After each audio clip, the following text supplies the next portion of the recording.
Hi, hello, welcome back. If you're new here, my name's Maddie. I love to read books. That's about it. Anyways, today I'm going to be talking about my romantasy book recommendations, and these are basically all of my favorite romantasy books. To me personally, what differentiates romantasy and fantasy with a romance is that a romantasy focuses more on the romance and/or the romance has equal value in terms of the plot. Whereas fantasy with a romance, it's mainly about the fantasy itself, the world, the plot, and then a dash of romance is thrown in. I'm going to kick off this with one of my recent additions to this list, which is The Serpents and the Wings of Night by Carissa Broadbent. This is an adult romantasy series. So far, only 2 of the books in a novella have been released, and I believe the 3rd book is being published this November. But if you didn't already know, this book deals with vampires, and it has a bit of an enemies to lovers romance thing going on. It follows the main character, Aurea, I think that's how you say it, but she's a human living in the vampire world. As a child, she was taken in by a vampire, but not only just a vampire, but the vampire. And he's the vampire because he is the king vampire of the House of the Night. But growing up, Aurea felt like she never truly belonged because she was a human. And because of that, she actually joins this competition where the winner of the competition is granted a wish by the goddess. Personally, I loved Aurea. I loved her as a female main character. I thought she was very strong, but she still had nuance to her character as well. Like, yes, she was strong and vicious, but she also had a sensitive and vulnerable side to her, which I feel like is kind of missing from a lot of the strong FMCs that have been recently published, especially in fantasy books. And of course, there's romance. I personally love the back and forth between the FMC and the MMC. I thought it was so well done. I love the tension. I love the banter between them. Like I said, they had a bit of an enemies to romance going on. I will say they're not really enemies the whole time. The next book is definitely a little bit different, but it's A Fragile Enchantment by Alison Saft. This book definitely focuses way more on the characters as opposed to the plot and the world building. The plot and world building is still there, but it's just not a big focus. It's definitely a light fantasy, so if you're not super into intricate worlds and plots, this one might be for you. And it also has Regency era Bridgerton vibes to it, which I really enjoyed. Paul's main character, Neve, I'm pretty sure that's how you pronounce it. But anyway, she's a magical dressmaker, so she weaves emotions into the clothing that she makes, which is a really cool job. I wish I had that job. So magical and enchanting. Anyways, she jumps at the chance to make wedding clothing for the royals in order to better herself and her family. However, when she meets the groom, Kit, she finds him to be prickly and abrasive, and he's begrudgingly pulled along into this political alliance. The political alliance being his own marriage. Everything is going okay until a gossip columnist, why was that so hard for me to say, starts writing about their chemistry. The anonymous columnist promises to leave her out of it if she helps to uncover some royal family secrets. But because of the circumstances that the FMC and the MMC find themselves in, there's so much yearning for one another, which I really loved. I don't know why, but I love when a couple can't be together and yearns for one another. I feel like it just adds to the emotional relationship side of things. But if you want a grumpy, kind of awkward MMC and a hopeless romantic FMC, I feel like you should definitely pick this one up. Also, it just leaves you with a cozy, warm feeling when reading it. The next book is another complete vibe shift, but it's One Dark Window by Rachel Gillick. I actually recommend the whole entire duology, One Dark Window and Two Deuce of Crowns. I loved both books, but this is a gothic fantasy duology, and of course it has romance, but I will get to that in a second. It follows Elspeth. She's in this mist-lock kingdom, and she has a monster stuck inside her head that she calls the Nightmare. When she meets this mysterious stranger, possibly handsome highwayman, she is thrown into this quest to save her village from the dark magic that has been consuming it.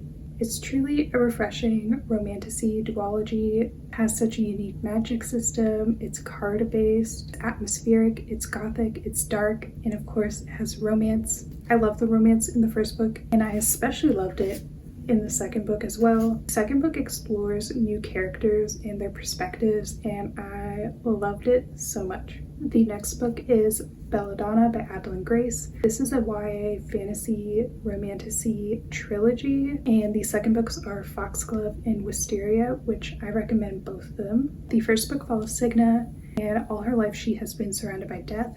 And after her most recent guardian randomly passes away, she is sent to live with another extended family member. Upon arrival, she figures out that the matriarch of that family had also mysteriously passed away. So in order to solve the mystery, she strikes a deal with death itself. But if you cannot already tell, it's kind of like a murder mystery, so that's fun. It also has some gothic elements to it, especially with the estate that she's staying at. It's very haunted. And of course, the romance. I personally really love the romance between the FMC and the MMC. This is perfect if you ever wondered, what if death was the romantic hero?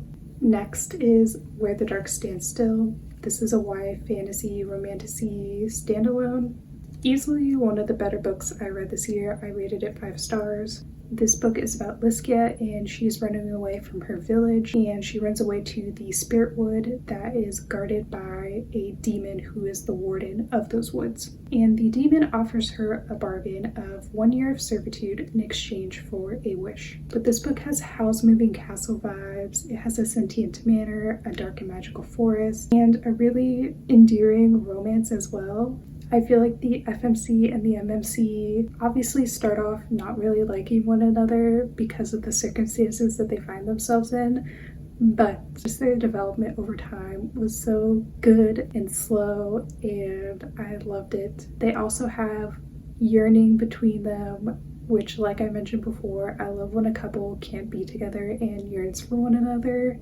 It just adds to the emotional depth of the romance in the story. Next is A Far Wilder Magic. This is also by Alison Saft. This is a YA standalone, but it follows Margaret. She spots this mythical creature that's a fox, and everyone in her village is going to try to kill this mythical creature during the half moon hunt, since if they win the hunt, then they win money, and they also are granted access to this ancient secret. Margaret really wants to participate and win in this competition / hunt because she believes it will bring her mother, who is an alchemist, back into her life. Hugh Weston, who isn't quite an alchemist yet, and he just failed another apprenticeship, so he takes his final chance by seeking out Master Welty to take him in and teach him. However, when he visits Master Welty, he finds that only Margaret is there. They are reluctant allies, but they're both drawn to each other, and they just have such a sweet and wholesome relationship that is so endearing and so magical at the same time. You know, I can't have a romantasy book recommendation without recommending one of my favorite series, but it's the Caraval series by Stephanie Garber. This is a YA romantasy trilogy, and I really recommend also reading the second and third book of this series as well. But the first book follows Scarlet, and she is participating in this magical game called Caraval, and her sister Tella is kidnapped by the mastermind Legend, and the winner of the game is whoever finds Tella first. But it's magical, it's whimsical, it has a really good romance between Scarlet and the MMC, and there's just so much tension in their relationship as well, and they're allies and they're supporting each other throughout the game. I really loved FMC and the MMC, their relationship. It honestly made me feel so much emotion as well, which is kind of rare.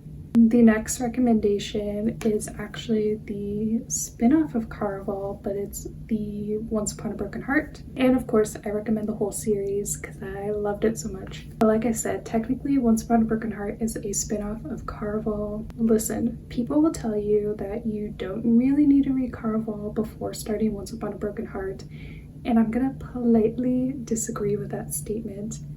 First off, I love Caraval. I personally love Caraval, so obviously I'm going to recommend that you read that series first. But secondly, Caraval, especially the second and third books in those series, definitely provide the world and character context that you kind of need to go into Once Upon a Broken Heart. Otherwise, some of the characters and their motivations and behaviors might be a little bit confusing because you didn't have that prior setup.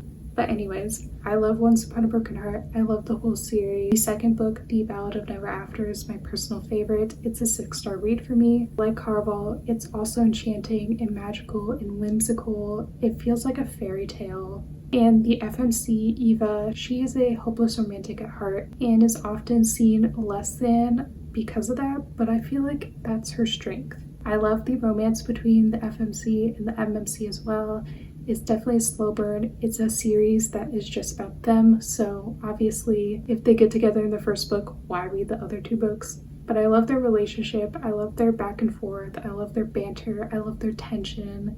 I thought it was so good. I love it so much. I think about this series all the time. And finally, I'm going to talk about Divine Rivals by Rebecca Ross. This is a romantasy duology. It's also historic fiction, but it follows 2 young journalists who communicate to each other through a magical typewriter, and they also find themselves in a god war that is happening in their country. But this is enchanting, it's magical, it has such a sweet and romantic romance as well between the FMC and the MMC, and because of the situation that they find themselves in, and because there's an active war going on, there is separation and yearning between both of them, which is just so romantic to read about. And because they communicate through typewriters, especially during the beginning of this book, I loved reading their letters to one another as well.